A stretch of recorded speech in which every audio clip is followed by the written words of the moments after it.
Hello my friends and welcome back to my channel. Okay, so today I have some fantasy romance recommendations for you. So I love fantasy romance. I love adult fantasy romance, but I feel like it's really hard to find books that land perfectly for me.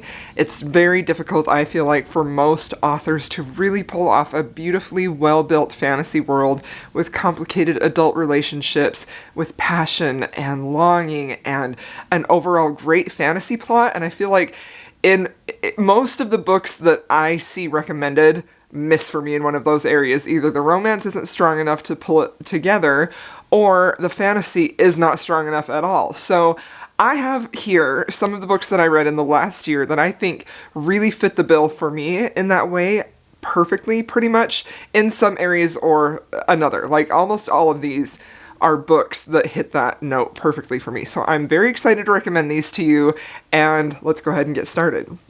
So the first book that I have to recommend is Firelight by Kristen Callahan. This is a very interesting fantasy romance book because it actually has a bit of like a historical romance feel, and that's the time period that it's set. So this one is also very unique in that you don't really know what powers or what the magic is that is ruling like the hero and the heroine, although you can probably guess from the title and the picture what the heroine's is. So the basic premise of this book is the heroine ends up, like, she has some powers that she is using and they always get her into trouble, and she used them one time and it ends up landing her family into so much trouble that she's sort of forced into this arranged marriage, as is typical for historical romances at the time. She ends up marrying this man who wears a mask, and I always picture the Mask of the Phantom for this guy. She never sees his face. He is presumed to be very disfigured, and he has a very terrible magical power that nobody knows about and that you don't even actually find out about until near the end of this book. The reveal of what his powers were very interesting to me, and I thought it was so unique and very different. I felt like this book had such a great buildup of an overall mystery. There's some murders that are happening.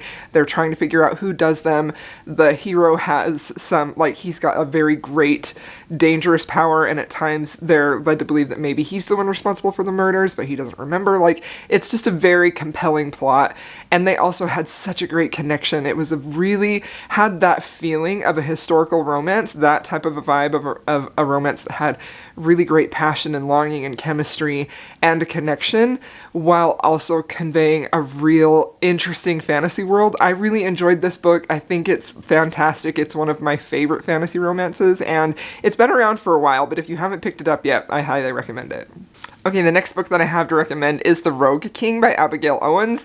This one is fabulous too. This is a dragon shifter phoenix romance. It's set in more of an urban setting, so it has a little bit of a contemporary vibe in that way. And the heroine in this book is a phoenix, but she is coveted by the dragon shifters. They believe that if the dragon lord captures a phoenix, that he will have power over everyone. So she's very, very, very coveted, and she's gotten really great at masking herself and hiding who she is so that she's not captured by these dragon shifters, until she shows up on the radar of a rogue dragon shifter who's been outcast from his clan and society, and he's trying to find a way to sort of get back in good graces with the king so that he can reclaim his inheritance, basically. So when he sees her, he knows exactly what she is, and he knows that she's a phoenix, and his plan is to take her back to the king and get himself back in the good graces of his society. But of course, he ends up falling for her along the way. This book is very hot. They have very much combustible chemistry. But the thing that I really loved about this that sort of reminded me of a little bit of a Cressley Cole book is how the hero was just so compelled to protect and care for the heroine. Like, he was extremely protective in the way that A Fated Mates is from Cressley Cole, and he was just very drawn to her, and I really, really loved their connection. I thought it was very clever to have dragon shifters and a phoenix in there. I thought that was really unique, and I just really enjoyed this book. It was a great time. Okay, and the next book that I have for you is A Touch of Stone and Snow. This is actually book 2 in the Gathering of Dragons series by Milla Vane, but I do believe that you could read this as a standalone. I feel like the fantasy world in here is built up well enough that you don't necessarily have to have read the first book, A Heart of Blood and Ashes, although I dearly love that. It was one of my favorite books. It was in my top 3 books of 2020. But this book was very fun. It has a very different feel than A Heart of Blood and Ashes, while still being set in that sort of brutal barbarian type of fantasy world with great beasts and wars and things like that. Like, it's a very richly imagined fantasy world. It's incredibly well thought out and well designed, and if you're really thirsting for a complex fantasy world that feels epic in scale that you can just dive into, I would highly recommend this series. I also feel like Millavane handles the relationship so well. Like, she really has a grasp on how to build characters that are drawn to one another and how to really build the romance and make these characters in a way unlikable, but also like you cannot help but falling in love with them. And that's exactly what happened here. So we have our heroine who is cast out from her society. She is a warrior, and she was leading this troop into her troop into battle. And she ends up being the only survivor. Her soldiers were all massacred. And because she was the only survivor, she is disgraced and she's cast out and she's left to sort of wander on her own. And so she ends up doing that, and she comes across this group of people who are traveling, who are trying to sort of have the safe place from the Great Destroyer who's coming around. And in doing so, she is reunited with her childhood sweetheart, Arax, who is from the group of people that she left behind. And they were very good friends as children. This romance is basically a friends to lovers romance, which I think is very unique, but also very enjoyable in a fantasy setting. I think that it's more typical to find enemies to lovers. And I felt like the feeling that they had in here, where the heroine had been like cast out and she was just ripped away from her friend who they were starting to have feelings for one another, was so heartbreaking in a way. So to see them sort of sent back in together was just absolutely beautiful. There's also a saber-toothed snowcat in here, which was one of my favorite parts of this, and I have to say that anytime I recommend this book because it's a selling point for me. The plot in here was very fast-paced. It was also very well thought out, and I really, really loved the slowly building romance between these two. It was sensual, it was sexy, it was just fantastic, and I love and adore this book in this series so much, and I just thought it was fantastic. Okay, and the next book that I have for you is one that I just recently read, and it is Entreat Me by Grace Draven. Grace Draven is very well known for writing fantasy romance, and she does a wonderful job of that. I think she's most well known for her book Radiance, with a human and a Kai warrior who doesn't look like a human. Like, that is a friends to lovers book, and it's really, really well done. But I honestly prefer Entreat Me. I think this is her best book. It is so completely beautiful and compelling. I love her take on the Beauty and the Beast myth. I thought it was incredibly clever. I really love how she had her curse worked in here, like how it began and how they had to solve and end the curse. It's not something that is just like resolved with a kiss or saying I love you. Like, it's complicated, and I love that layer of depth added to this very common and well-known story. I thought it was fantastic. But the thing that I think really makes this book shine for me is that we have our hero, who is the father, and on his wife's deathbed, they didn't get along at all. Like, they had a big rift between them, and it's not just that they didn't get along, like, they were at odds with one another. She ends up cursing him and his son that she had just delivered, who I'm not going to spoil it for you. Anyway, so that's how the curse gets started. So in the later parts of the book, when the heroines show up, that's right, it's actually this beautiful young woman who the hero's son finds, thinking that she's going to be the one that breaks the curse. But wait, the older sister comes along too, because she wants to make sure that everything is going to go well, that the younger sister is going to be taken care of, that this isn't like a sham. Like, she's extremely protective of her little sister, and she's going to make sure that she is taken care of. So the actual romance in here is between the older sister and the father. And it's so beautiful. They have incredible banter. They have this beautiful relationship where the elder sister, she's a widow. Her husband she really loved, he passed away. And so she has that sort of confidence that comes, I think, with being in a relationship and having that ability to, like, advocate for what you want and not being afraid to say, this is what I want. And she is the type of heroine that is not going to take any crap from the hero, and he is just completely bowled over by her. Like, he can't stop thinking about her. Their chemistry, their connection was beautiful, and I loved this book so much. And if you pick one book off of this list, I hope it's this one, because this was beautiful, perfection in every way. I adored it. Okay, the next book that I have to recommend for you is also a favorite of mine, and it is A Promise of Darkness by Beck McMaster. Beck McMaster is an author that I really, really enjoy. I think that she does an incredible job of building fantasy worlds that are very realistic but also feel very lush and fantastical. And I think that she has a really great way of working her characters into that environment in a way that sets up what's going to be a really fantastic romance. And I really, really loved this book.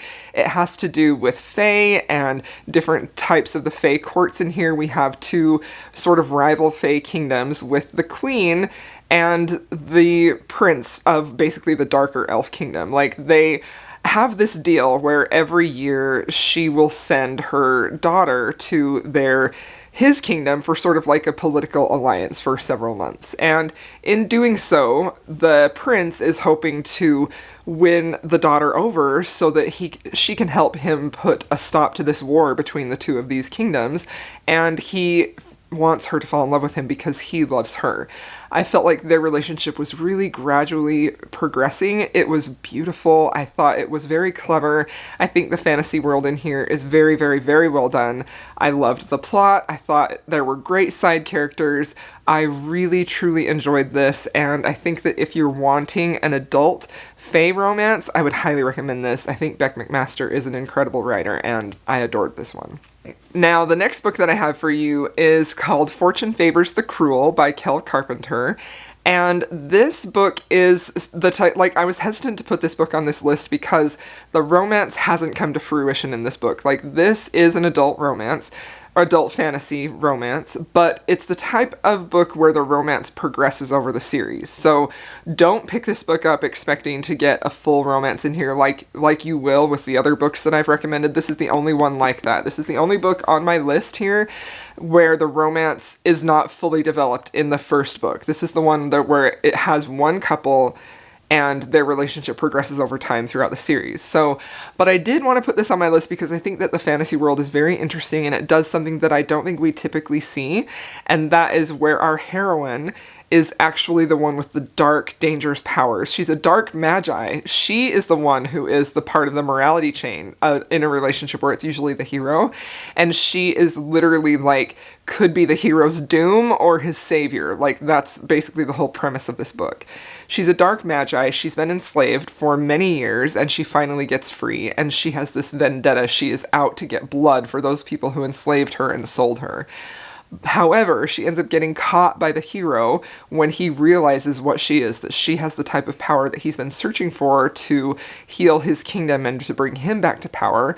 He captures her and they end up traveling together, and it's just, honestly, it's very, very compelling. They do have incredible sexual chemistry in here, but there's no steam in here, and there's no fully developed romance, but it is laying the stage for future books to come along. But if you're looking for a very different type of fantasy that has, like, a heroine who is the more morally gray character, like, I would highly recommend this. I think that it was very interesting, and it was a good time, but just go into it knowing the romance isn't fully formed in this first book. This is one where it's drawn out over the series. Okay, the next book that I have to recommend is actually a novella, and it is a very short novella, and it has a demon hero who is a literal cinnamon roll, and it is Deal with the Demon by Chase Verity. This is a very short book, and it is set in an urban setting with our heroine who is a single mom, and she has recently lost her job, and she's really, really struggling to make ends meet with her kids. She's having a little bit of disciplinary issues with her children too, and she ends up finding this QR code that says something like, scan this and we'll bring the answers to all of your problems. So on a whim, when she's in a moment feeling like, what do I have to lose? You know, she scans it. And literally up pops a demon into her life, and the demon's whole job is to help her, to serve her in any way that she wants him to. Like, he's a literal demon. He has horns, he has, like, different colored skin, like, and he remains that way for the entire book. Like, he doesn't change into a human, he stays a demon. So this is definitely, like, a monster romance. And what she wants from him is, instead of like wishing that he like solves her financial issues or that, you know, he solves her romantic issues, she wants him to take care of her children, to watch them so she can go find a job to support themselves. And so he basically ends up being like a stay-at-home mom, taking care of these kids, cooking for them. Like, there's a scene where he literally bakes cinnamon rolls. Like, it's just adorable. This is honestly very sweet, very heartwarming, very fun. It's honestly like, it's not anything very deep. It's not anything that's really gonna be like, wow, what a fantasy story. But it's literally the sweetest, most uplifting short romance I've ever read, and I just adored it. Honestly, I thought it was so fun, and I really, really loved it. Okay, the next book that I have to recommend is called The Sinner, and this is by Emma Scott. This is sort of an angel demon romance, but it's also set in an urban setting. And this book basically opens with our heroine who is living in the city, and she ends up finding, of all things, in her backyard, a naked man who she assumes is dead. So she goes to investigate, obviously, and she's very surprised to see that he is not dead, and also that he's not really a man because he has these giant black raven wings, and he is a demon who has been sent to Earth, but he has actually been sent to watch over her and protect her from greater demons who are hunting her. And the kicker of this book is that these are two souls, two soulmates, who used to be angels. And because of things that happened that are revealed throughout the book, they were fallen into demons, and they have basically been sentenced to spend each lifetime looking for each other, but never actually connecting or actually meeting. So in this lifetime, the demon is hoping that now, finally, he will get to have a relationship with her, and that she will remember him and remember his history, their history together. And it's really very beautiful. It's honestly one of my favorite angel demon retelling or sort of like stories that I've ever read.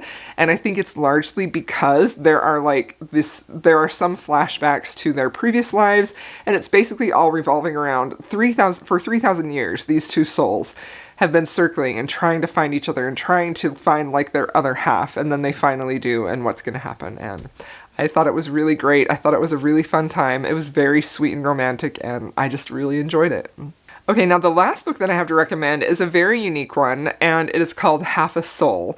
So this book, I honestly was hoping that this would have a little bit more complicated adult relationships issues than it did, but I am recommending it because it was a very enjoyable reading experience. The audiobook, the narrator is fantastic, and it's really a very unique story set in a historical romance setting. So this is actually the story about a young woman in a Regency setting.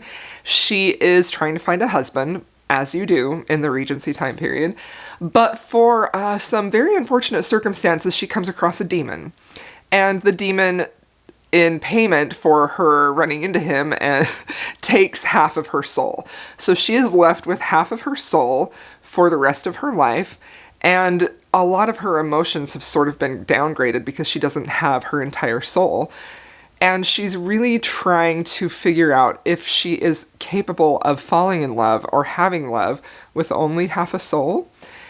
And she ends up catching the eye of an English lord who is also a sorcerer. He's a little bit grumpy. He is definitely a little bit absent-minded too, but he's very well known for being able to help people with situations like she has. And so she ends up asking for his help to try and restore her soul to her fully. But of course they end up falling for each other, and I just felt like this book was very sweet. It was very heartwarming. There is no steam in this book, but it is just a truly beautiful story, and it was so unique, and I really loved the idea of, can you fall in love with half a soul? I thought that was just so unique and beautiful. So there you have it. Those are my fantasy romance recommendations for you. I hope you all enjoyed this video, and if you have made it this far, please leave me a star or a moon or something fantastical like that. And I will see y'all in my next video.